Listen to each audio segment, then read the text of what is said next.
पालकांनो सावधान. नेवासा तालुक्यातील सोनईत खळबळ. 13 वर्षीय मुलीचं अपहरण. घरातून फक्त 2 मिनिटांसाठी बाहेर पडलेली 13 वर्षांची मुलगी अचानक गायब झाली आणि संपूर्ण परिसरात भीतीचं वातावरण पसरलं.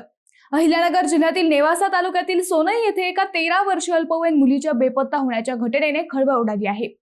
19 जून रोजी सायंकाळी सुमारे 6 वाजता ही मुलगी कुटुंबियांना सांगून घराबाहेर पडली होती.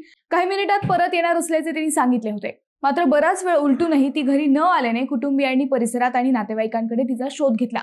रात्रभर आणि दुसऱ्या दिवशीही शोध मोहीम सुरू ठेवूनही मुलगी सापडली नाही. अखेर मुलीच्या आजीने सोनई पोलीस ठाण्यात तक्रार दाखल केली.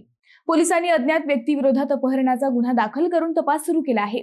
सध्या सीसीटीव्ही फुटेज, संशयित हालचाली आणि तांत्रिक माहितीची पडताळणी सुरू केली आहे. या घटनेमुळे पालकांमध्ये चिंतेचे वातावरण निर्माण झाले असून मुलांच्या सुरक्षेचा प्रश्न पुन्हा एकदा ऐरणीवर आला आहे.